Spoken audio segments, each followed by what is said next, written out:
तो आज सिनेमा वाले बाबा की टीम ने देखी है द कौवा किंग। अब इस नाम से फिल्म ढूंढने मत चले जाना ऑनलाइन बुक माई शो पे या थिएटर में। शमशेरा देखी है। और वैसे इसका मुझे लगा नाम ज़्यादा अच्छा होता, द कौवा किंग। कम से कम थोड़ा लोग कॉमेडी के बहाने ही देख लेते। YRF ने ठग्स ऑफ हिंदुस्तान की गलती से बस शायद इतना सीख लिया कि उसमें चील थी, इसमें चील हटा के कौवे भर दिए।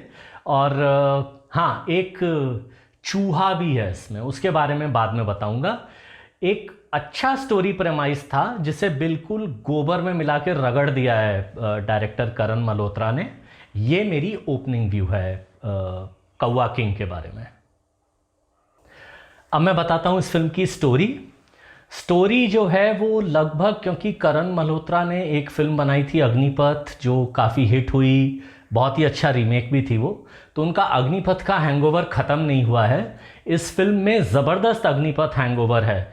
जैसे अग्निपथ में भी बाप को धोखे से लटकाया जाता है, फिर बेटा बदला लेता है, बेटा फिर विलन को लटकाता है। बिल्कुल यही ब्रॉड फ्रेमवर्क लगभग अग्निपथ इंस्पायर्ड है कि बाप को धोखे से मारा गया, उसका बदला।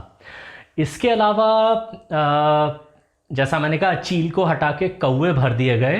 वो कौवे शायद इसलिए आए कि मैं आपको और कहानी बताता हूँ कि ये एक कबीला है, ट्राइब है खमेरन, जो राजस्थान की है और अंग्रेज़ों के साथ उसकी कुछ लड़ाई झगड़ा चल रहा है। और अंग्रेज़ों का एक हिंदुस्तानी इंस्पेक्टर है शुद्ध सिंह। और मुझे मालूम नहीं है कि अंग्रेज़ इतने दिलदार थे क्या कि कोई इंस्पेक्टर चोटी तिलक सब मेंटेन करके ड्यूटी कर सकता है। तो ऐसा उसका गेटअप है, पर वो बाद की बात है।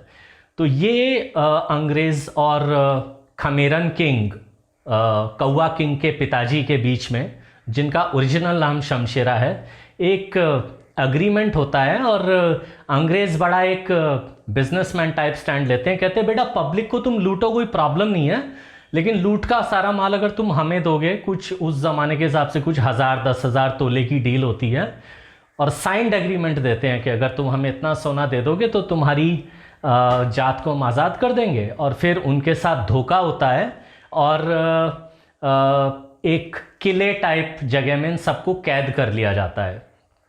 अब होता ये है कि ये सारे जो बस्ती के जो कौवे हैं, जिनमें इन सब लोगों से ज़्यादा अकल होती है, वो डिसाइड करते हैं कि ये लोग अगर ऐसी बेवकूफ़ी करते रहे तो जब इंसान खा के बचाता है तो कौवों को खाना मिलता है।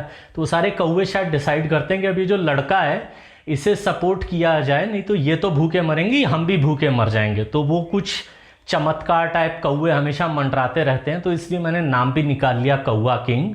और कहानी यही है कि फिर कौवा किंग कैसे अपने पिताजी खमेरन किंग का बदला लेते हैं और एंड में बुरा आदमी मारा जाता है। ये हल्की सी ऊबड़ खाबड़ सी कहानी है। स्टोरी के बारे में मुझे कुछ अंदाज़ा ये भी है कि मुझे लगता है कि डायरेक्टर पहले कौवों की जगह चील को ही लेना चाहते थे, पर वो चील बेचारी विक्रम भट्ट की वजह से और विजय कृष्ण आचार्य जो ठग्स ऑफ हिंदुस्तान के डायरेक्टर हैं उनकी वजह से वो शायद इतना बदनाम हो चुकी है, मुझे लगता है उसने या तो इनकार कर दिया होगा या वापस केस करने की धमकी दी होगी कि बेटा कनस्तर फिल्म तुम बनाओगे और पब्लिक मुझे गाली देती है। तो मुझे लगता है चील ने वॉकआउट किया होगा, तो इसलिए कौवे रख लिए। ये एक और बात है स्टोरी की।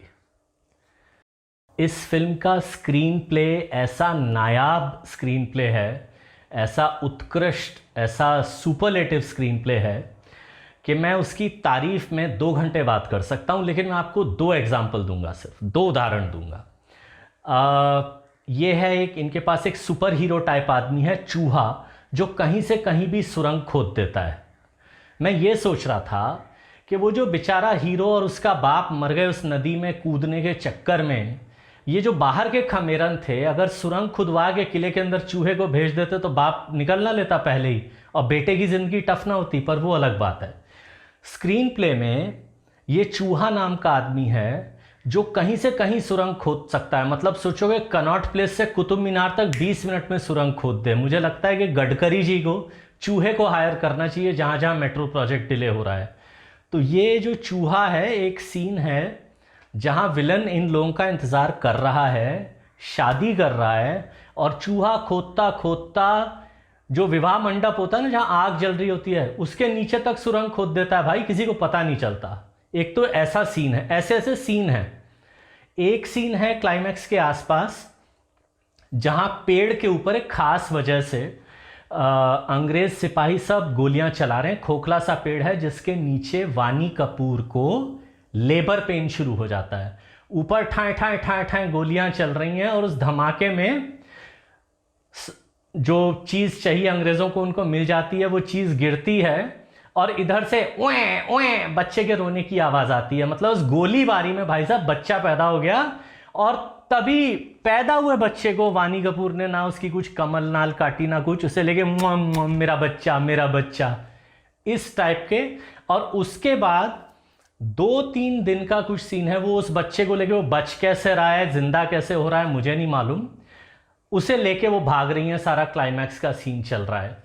तो ये ऐसे ऐसे महान स्क्रीन प्ले के सीन हैं कि भाई शेरनी ने बच्चा खुद ही पैदा कर लिया, खुद ही चूम लिया, हाँ बच्चा ठीक है, अच्छा है, हेल्दी है, मुबारक हो टाइप का सीन।